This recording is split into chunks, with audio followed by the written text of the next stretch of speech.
Going to be all over the place tonight. We're actually going to start. This is going to be, to some degree, we're going to have to review a few things that Brother Philip has already went over. We're going to be actually in the book of 1 Samuel chapter 2. Now, as we go over this, we're going to end up in the book of Psalms. We are continuing with our lesson of chapter by chapter through the book of Psalms. But we're going to start in 1 Samuel chapter 2. I want you to think about a few things as we go throughout this.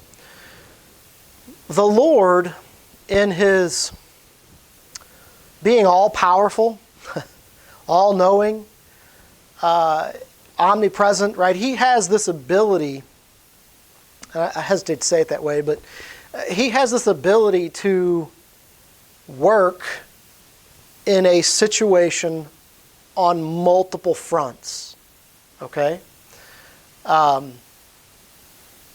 While He's dealing with David and getting David where he needs to be, and while He's dealing with His judgment of Saul,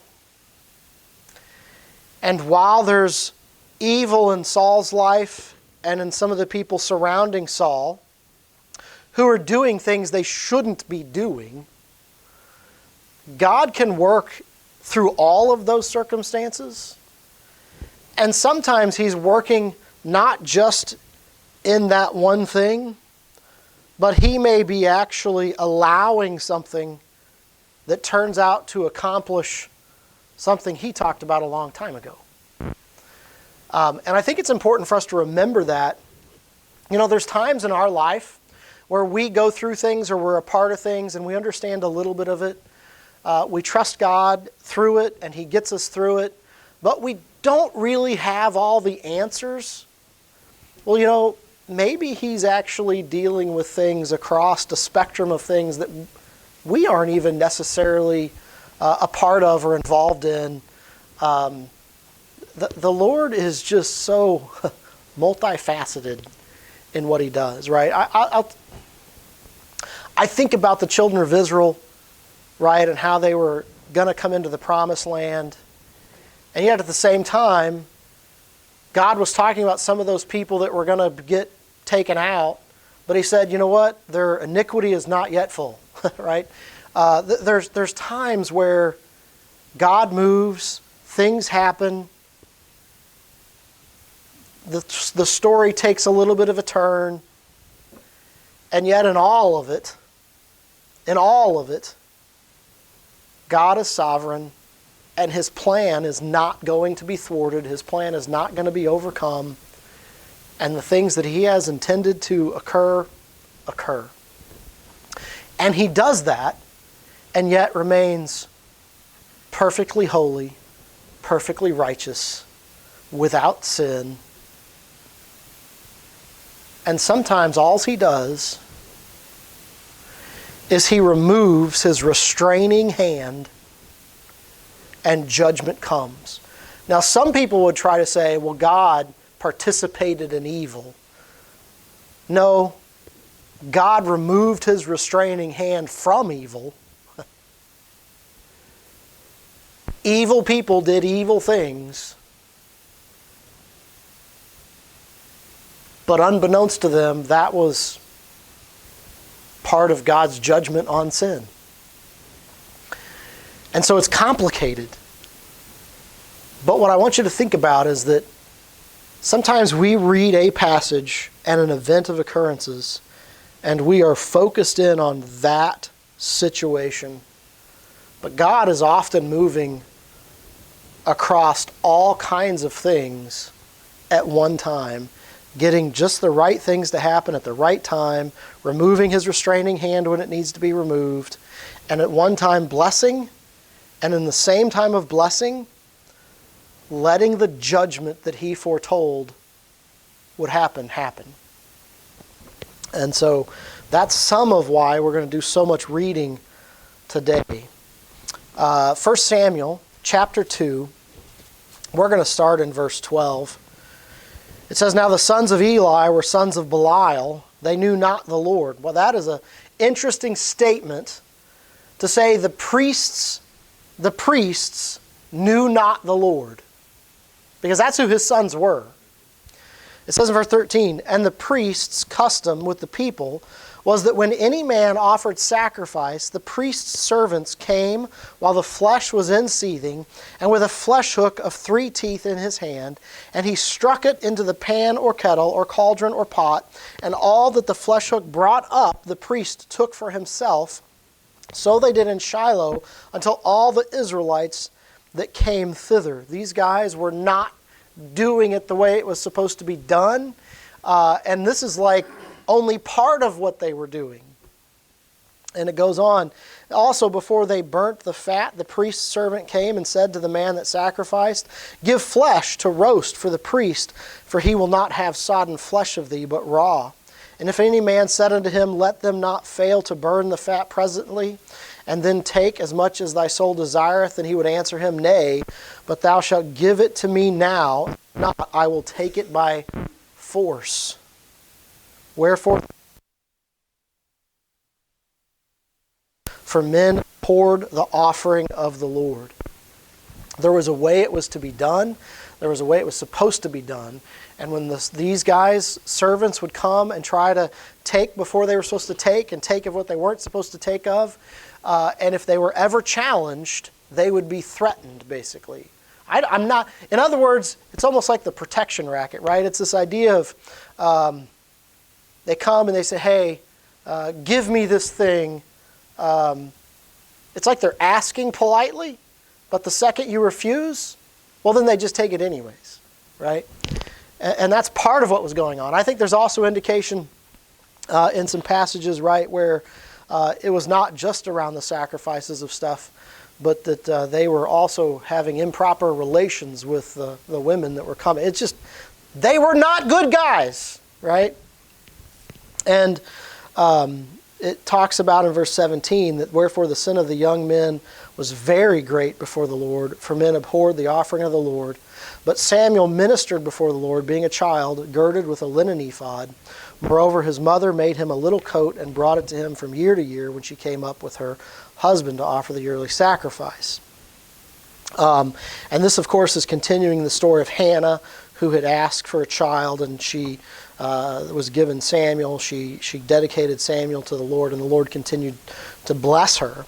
Now in verse 22, now Eli was very old and heard all that his sons did unto all Israel, and how they lay with the women that assembled at the door of the tabernacle of the congregation. And he said unto them, why do ye such things? For I hear of evil dealings by all the people. Nay, my sons, for it is no good report that I hear. Ye make the Lord's people to transgress. If one man sin against another, the judge shall judge him. But if a man sin against God, who shall entreat for him? Notwithstanding, they hearkened not unto the voice of their father, because the Lord would slay them. And the child Samuel grew on, and was in favor both with the Lord and also with men. In verse 27, and there came a man of God unto Eli, and said unto him, thus saith the Lord, did I plainly appear unto the house of thy father when they were in Egypt in Pharaoh's house? And did I choose him out of all the tribes of Israel to be my priest, to offer up upon mine altar, and to burn incense, to wear an ephod before me? And did I give unto thy house of thy father all the offerings made by fire of the children of Israel? Wherefore kick ye at my sacrifice and at mine offering, which I have commanded in my habitation? And honorest thy sons above me, to make yourselves fat with the chiefest of all the offerings of Israel, my people. Now, I want you to notice a few things there. When the man of God, who did he come to? Did he come to the sons of Eli? Well, he actually came to Eli.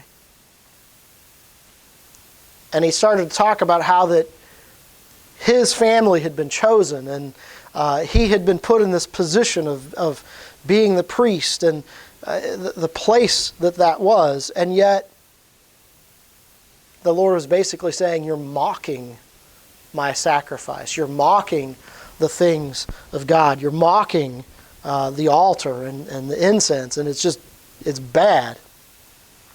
You also notice that he says this, and honorest thy sons above me. Listen, the judgment was not just against Eli's sons. Eli had been I believe, a good priest of God in his time. But in this, although he tried to reprimand his sons, he did nothing but talk to his sons about this. And there's some indication here that the Lord is saying, because you wouldn't actually deal with it, you put your sons above me. You go back and look at the law, we don't have time to get into this. There was a course of action that could have, should have been taken. But Eli didn't do that. Or call the people to do that. And in the end, the Lord says that you've honored your sons above me. And in verse 30, he says, "Wherefore the Lord God of Israel saith, I said indeed that thy house and the house of thy father shall walk before me forever. But now the Lord saith, be it far from me. For them that honor me I will honor, and they that despise me shall be lightly esteemed. Behold, the days come that I will cut off thine arm and the arm of thy father's house, that there shall not be an old man in thine house. And thou shalt see an enemy in my habitation, and all the wealth which God shall give Israel, and there shall not be an old man in thine house forever. And the man of thine whom I shall not cut off from mine altar shall be to consume thine eyes and to grieve thine heart, and all the increase of thine house shall die in the flower of their age.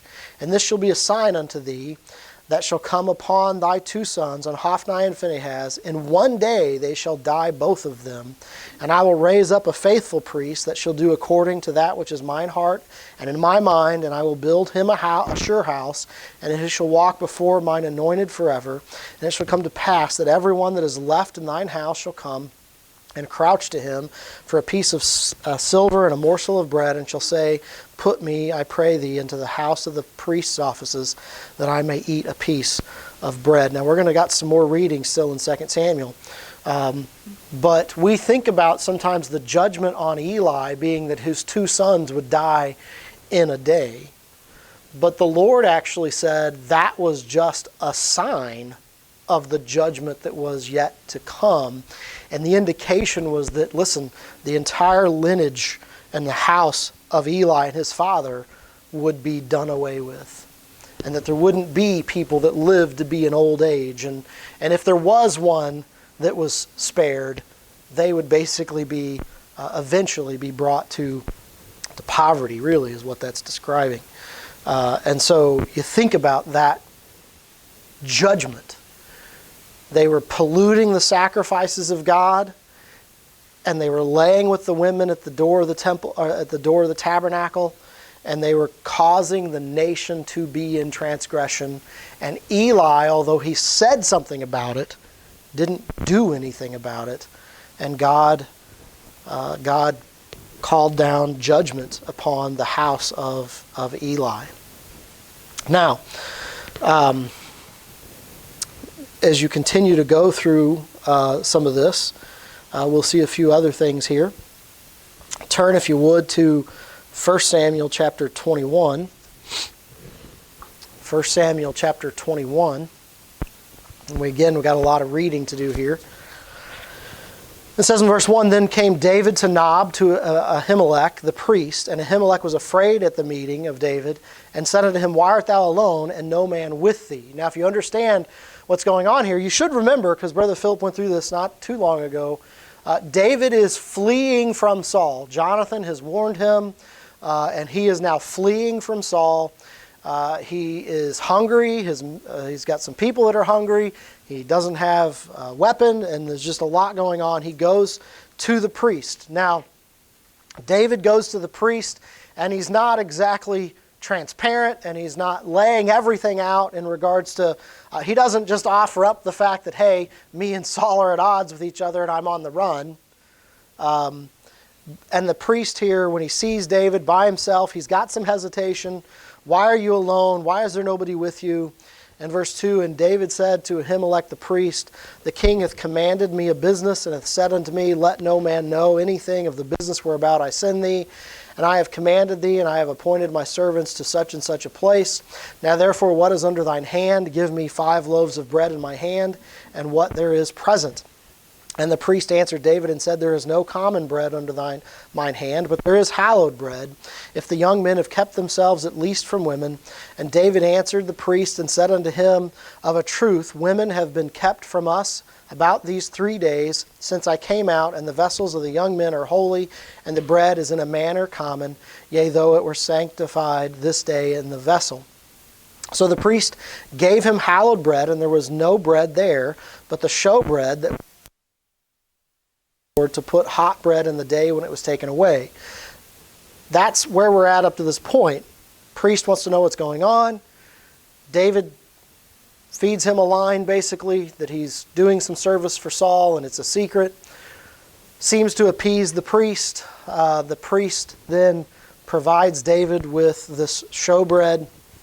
And it's at that point, they were told in verse 7, Now a certain man of the servants of Saul was there that day, detained before the Lord, and his name was Doeg, an Edomite, the chiefest of the herdmen that belonged to Saul. In verse 8, And David said to Ahimelech, And is there not here under thine hand spear or sword? For I have neither brought my sword nor my weapons with me, because the king's business required haste. And the priest said, The sword of Goliath the Philistine, whom thou slewest in the valley of Elah, behold, it is here, wrapped in a cloth, behind the ephod. If thou wilt take that, take it, for there is no other save that here. And David said, There is none like that. Give it me. And David arose and fled that day for fear of Saul, and went to Achish, king of Gath. So you see here this idea that David has come. He's come to the priest. Priest is worried.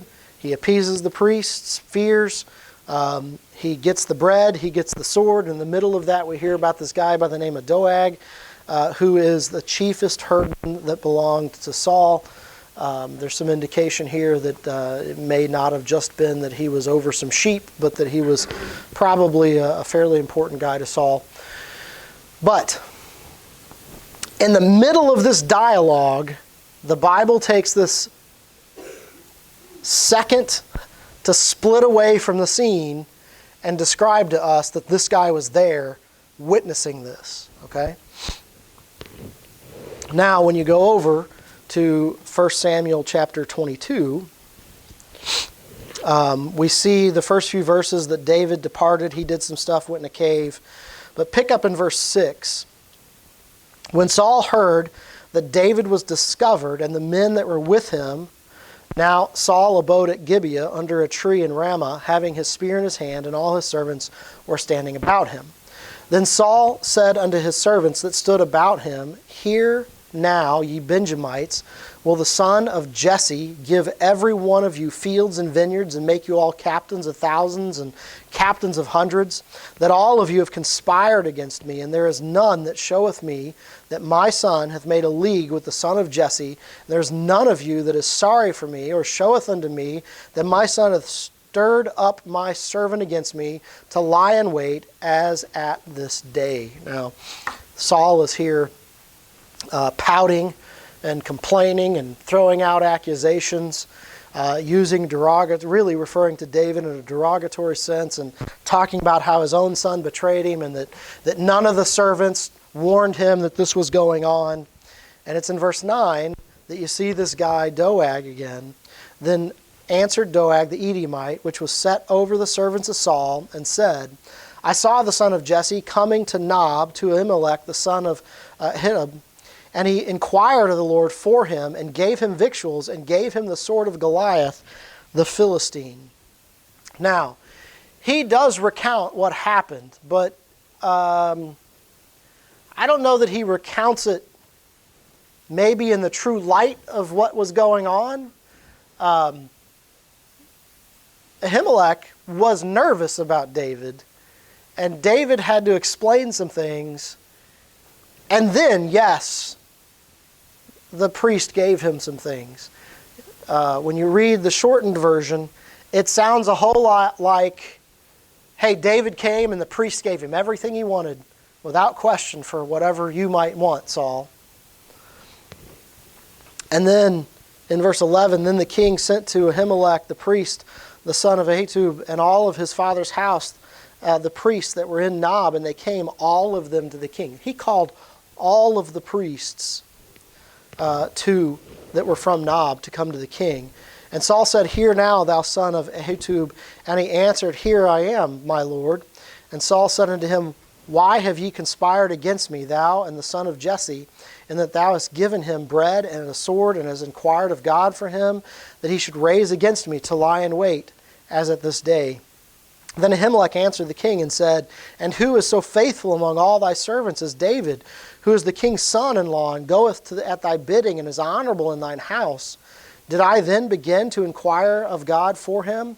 Be it far from me. Let not the king impute anything unto his servant, nor to all the house of my father, for thy servant knew nothing of all this, less or more. He said, listen, David is a faithful servant of Saul. Everybody knows that. And he came to me, and only after I was heard that he was in your service did I do these things. Don't lay this at my feet. Like, don't lay this to my charge. I didn't know there was this dispute with you guys. In verse 16, And the king said, Thou shalt surely die, Ahimelech, thou and thy father's house. And the king said unto the footmen that stood about him, Turn and slay the priests of the Lord, because their hand also is with David, and because they knew when he fled and did not show it me. But the servants of the king would not put forth their hand to fall upon the priests of the Lord.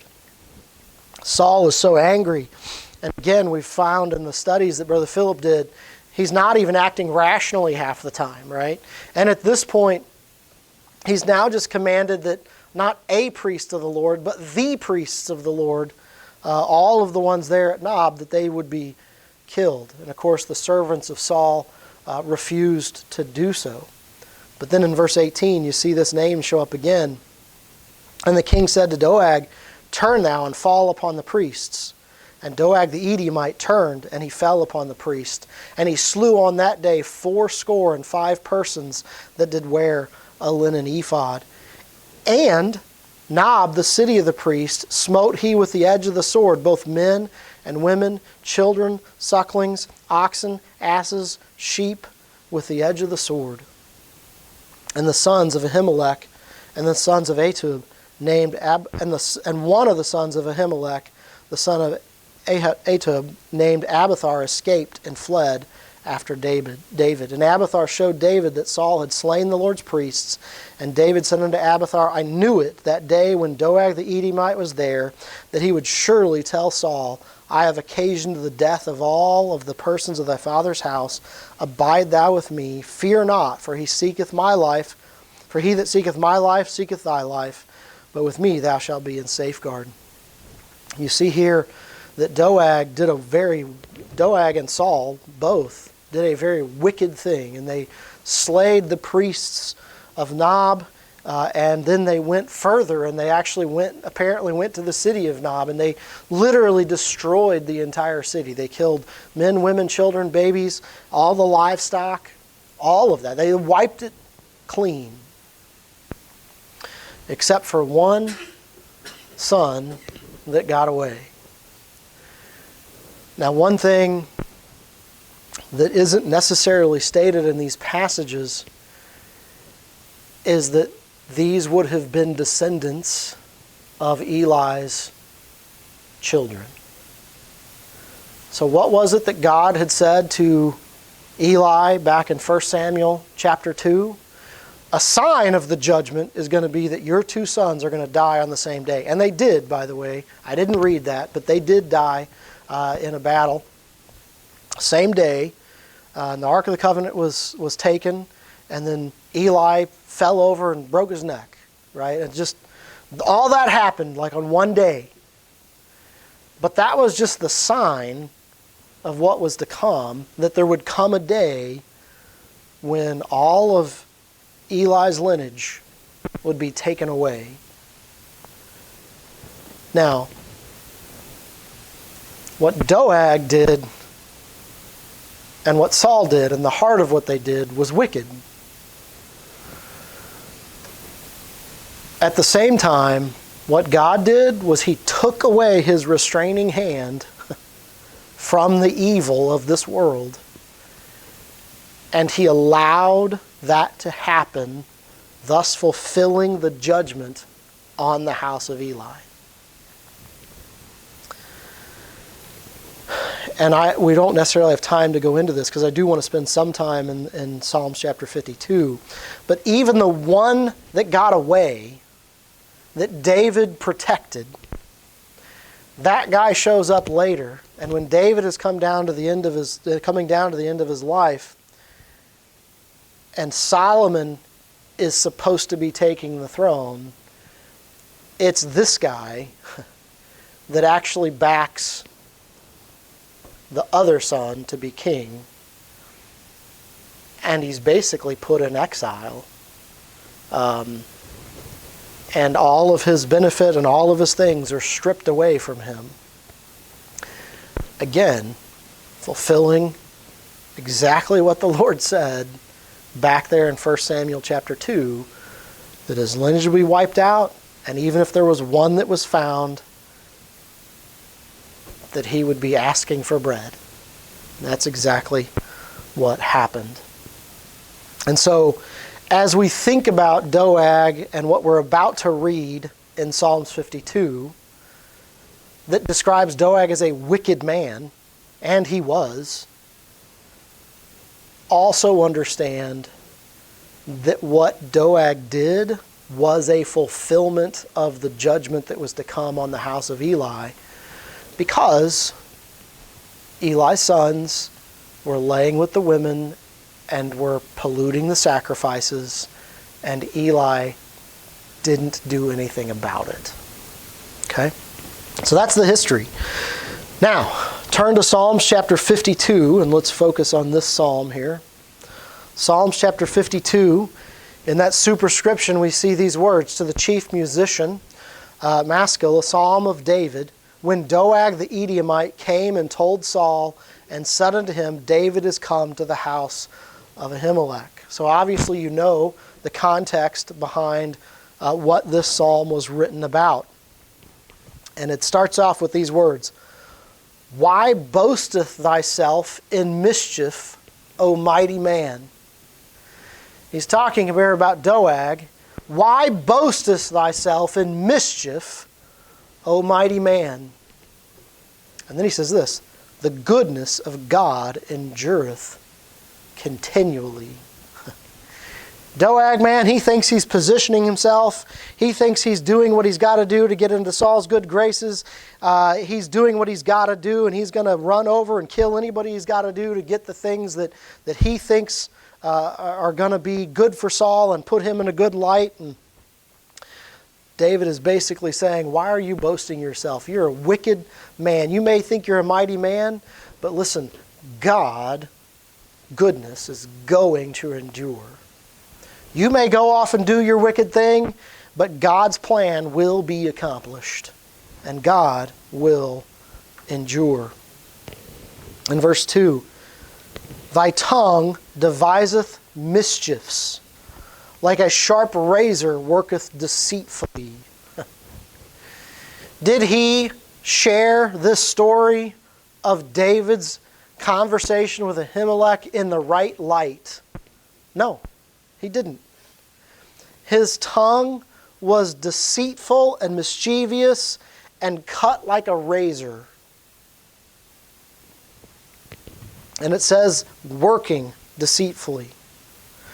I think to some degree these verses show us the heart behind what Doeg was doing. Now, some people can read the story of Doeg in 1 Samuel, and I read some people that were saying, oh, he was just being a loyal servant. I think Psalms 52 shows you where his heart really was. He says in verse 3, thou lovest evil more than good, and lying rather than to speak righteousness. This is his description of Doeg. That Doeg may boast himself of being a mighty man, but his tongue devises mischief. It cuts like a razor. It works deceitfully. He loves evil more than good. He loves lying more than speaking righteousness. That's Doeg.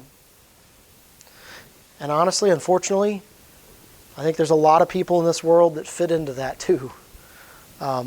It's not a bad thing for us to remember that there are people like this in the world. But the encouragement in the middle of all that is to see that statement, the goodness of God endureth continually. You look at man's boasting and man's plan and what man thinks they're going to accomplish. Know that God's plan will endure. Know that God's plan will endure. It may take longer than you think. You may not even live to see it. But God's plan will endure. I think about when Jesus Christ was here, and we've talked about this often, and he was going through the trial, and he was being beaten and mocked. He was hung on the cross, and when he finally died, the wicked thought they had had victory. And yet we're told in the New Testament that that was God's plan the whole time. Turns out, all the work they were doing to overthrow Christ just fit into the plan that God had. Because Jesus Christ was going to have to suffer for our transgressions. You think about this man here. He had deceit in his heart. He loved evil. He would rather lie than speak righteousness. He skewed this story, and in skewing this story, it led to the death of a lot of priests and a whole town of people. And yet at the same time, God's plan couldn't be thwarted, because even that just simply brought about the judgment that God had already cast upon Eli's family. It says in verse 4, "Thou lovest all devouring words, O thou deceitful tongue." In verse 5, "God shall likewise destroy thee forever. He shall take thee away, and pluck thee out of thy dwelling place, and root thee out of the land of the living." Now, I actually don't know what happened to Doeg. The Bible does not recount to us how he died. At least I have searched and searched and searched, and I can't find it. But David said, God will judge, and God will take your life, and your punishment will be forever. So, again, I don't think the Bible, as far as I can tell, the Bible doesn't tell us exactly what happened to him, other than here telling us that God's going to destroy him. He's going to be taken away, he's going to be plucked out, and he's going to be rooted out of the land of the living. Judgment is coming. Now, I don't know when that happened. I don't know how that happened. But I believe it did happen. And what you see here in David's statements, and I think this is fair again to apply to the wicked of this world, God's judgment will come. I may not see it. You may not see it. I don't know whether Doeg died shortly thereafter, whether Doeg died years later. I don't know who got to witness it and who didn't get to witness it. But God's judgment did eventually come. There's a lot of non-biblical writings and references, and I would call them legends, about what happened to Doeg. I'm not even going to share some of those with you because I have no idea if any of them are true. But I do know this. God's judgment comes. And the psalmist here, inspired by the Holy Ghost, wrote down, God is going to destroy you, and he's going to take you out of the land of the living. In verse 6, it says, the righteous also shall see and fear and shall laugh at him. Lo, this is the man that made not God his strength, but trusted in the abundance of his riches and strengthened himself in his wickedness.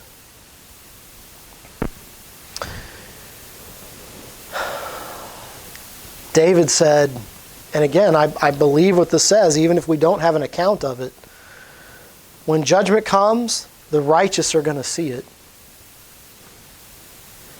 And they're going to remember the wickedness of this man, and they're going to recognize he got what he deserved. And then they're going to point out that the man that this happened to, the man that was cut off from among the living, is the man that put his strength in something other than God. He trusted in his riches and his abundance and strengthened himself in his wickedness. Now, I believe that this is talking about Doeg. I will say there's some interesting parallels to Saul. I think Saul could fit some of this description. Saul, by the time it was done, man, he was putting the trust in his own strength and his own ability, his own riches, his own power. And he was, by the time it was done, he had done some really wicked things to try to bolster his kingdom. And it all came crashing down. And the one he had fought so hard to keep from getting his kingdom got his kingdom. And in verse 8, after describing the wicked man, talking about God's judgment on the wicked man, and reminding us that that judgment comes on those that rely on their own strength versus God, that trust in their own things versus God's, and having strengthened themselves in wickedness, he then says, "But I am like a green olive tree in the house of God. I trust in the mercy of God forever and ever." This picture here of a green olive tree, when it talks about it being a green olive tree, you don't imagine this tree that's struggling and that's withered and that's on the verge of dying, right? You imagine when somebody describes a green olive tree, this idea of one that's flourishing and one that's growing and it's vibrant, it's got a good life source. And he says, I'm like that green olive tree that's rooted in the house of God. And my trust is in the mercy of God forever and ever. He's contrasting those that put their strength in themselves and their own wickedness and their own abundance and their own power versus those that put their strength in God and their trust in God. And he goes on in verse 9, he says, I will praise thee forever because thou hast done it, and I will wait on thy name, for it is good before thy saints. Listen, as he describes himself being this green olive tree in the house of God, he says, because of what you've done for me, I will praise thee forever. Because I know that what I have, you have given me.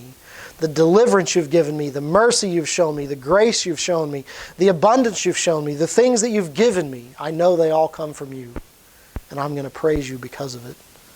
And I'm going to wait on thy name. I'm going to follow in your name. I am going to live my life trusting in your name. For it is good before thy saints. What a contrast between the man that boasts in himself versus the man that relies on God. And in all of this, you see God's sovereignty. Because listen, Doeg was wicked. And he did a wicked thing. And at the same time, that wicked thing he did brought about the judgment that God had said would come. And it's just so intertwined in there. God's plan will come about.